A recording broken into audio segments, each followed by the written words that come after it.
اب یہ پاکستان جو اسلامی تاریخ میں ایک بہت بڑا انقلاب ہے، ہجرت مدینہ کی حکمتوں کا بہت بڑا حوالہ۔ میں نے چونکہ کافی وقت عربوں کے اندر گزارا ہے تو عربوں کے ماحول میں بر صغیر پر جب گفتگو ہوتی ہے تو وہ بر صغیر کی عظمت کو سلام کرتے ہیں، اور اس چیز کو پیش نظر رکھتے ہوئے کہ بر صغیر کے مسلمانوں نے دین کی خاطر قربانیاں دینے میں اپنا ایک ریکارڈ قائم کیا۔ ہجرت مدینہ منورہ کے بعد اسلام کی خاطر ہجرت 2 کروڑ انسانوں کی، یہ بر صغیر کے ماتھے کا جھومر ہے۔ دین کے نام پر 5-6 کلومیٹر نہیں، لاکھوں کلومیٹر کا علاقہ اپنی 20 لاکھ جانوں کے عفظ حاصل کر لینا، یہ بر صغیر کے مسلمانوں کا کمال ہے۔ جو رسول اللہ صلی اللہ علیہ وسلم نے فرمایا تھا جب بیت المدراس میں یہود کو خطاب کیا تھا اور دنیا بھر کے بادشاہوں کو للکارا تھا اور فرمایا تھا وَاعْلَمُوا أَنَّ الْأَرْضَ لِلَّهِ وَلِرَسُولِهِ، یاد رکھو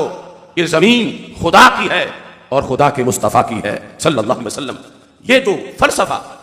زمین پر حکمرانی کا، زمین پر حکومت کا، ہمارے آقا صلی اللہ علیہ وسلم نے اپنے لفظوں میں بیان کیا تھا کہ اسلام صرف مسجد کی چند کناروں کا دعوے دار نہیں اور مدرسہ کے چند مروں کا دعوے دار نہیں۔ میرے آقا علیہ السلام نے فرمایا ساری زمین میری ہے، میں ساری زمین کا مالک ہوں، پوری کائنات شرق و غرب وہ میری ہے اور میرے ورثے میں میرے غلاموں کی ہے۔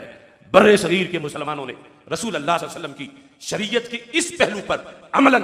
اپنی جد و جہد کرتے ہوئے انہوں نے یہاں سے برٹش استعمار کو اور ہر قسم کی اسلام دشمن قوتوں کو پیچھے ہٹا کر اپنی جانوں کے بدلے یہ ثابت کیا کہ ہمارے آقا علیہ الصلوۃ والسلام نے جو اپنی وراثت ظاہر کی تھی، ہم کسی قبضہ گروپ کی وہاں پر حکومت نہیں مانتے، ہم اللہ کے رسول حضرت محمد مصطفیٰ صلی اللہ علیہ وسلم کے فرمان کو پورا کرنے کے لیے کہ زمین خدا کی ہے، خدا کے مصطفیٰ صلی اللہ علیہ وسلم کی ہے۔ بر صغیر کے مسلمانوں نے اس سارے فلسفے کو اپنے عمل کے لحاظ سے ایک تاریخ کا روشن باب بنایا، اور آج دنیا بھر میں اگر دیکھا جائے کہ لا الہ الا اللہ محمد الرسول اللہ صلی اللہ علیہ وسلم کی بیس اور بنیاد پر اگر کوئی سلطنت مدینہ منورہ کے بعد مار سے وجود میں آئی ہے تو اس سلطنت کو پاکستان کہا جاتا ہے۔ نقش ہے جو دل پہ وہ تصویر پاکستان ہے، جذبہ الفت کی ایک تعبیر پاکستان ہے۔ کون اب تسخیر کر سکتا ہے ارض عشق کو، مصطفیٰ کے نام کی جاگیر پاکستان ہے۔ رسول اللہ صلی اللہ علیہ وسلم نے اس کائنات میں جہاں حجرے میں ہمیں دین پر عمل کرنے کا طریقہ دیا، مسجد میں دین پر عمل کرنے کا طریقہ دیا، وہاں دین کے کچھ ابواب ایسے تھے اور ایسے ہیں کہ جب تک اقتدار نہ ہو، زمین پہ کنٹرول نہ ہو، مکمل عمل نہیں ہو سکتا۔ تو بر صغیر کے مسلمان اس نظریے پہ چل پڑے کہ دین کو زمین چاہیے، اس کے نتیجے میں یہ ملک مار سے وجود میں آیا ہیں، اور بلکہ وطنیت پر آ کے کچھ لوگ کعبے کو بھول گئے، وطنیت پر آ کے کچھ لوگ گنبد خضرا کو بھول گئے،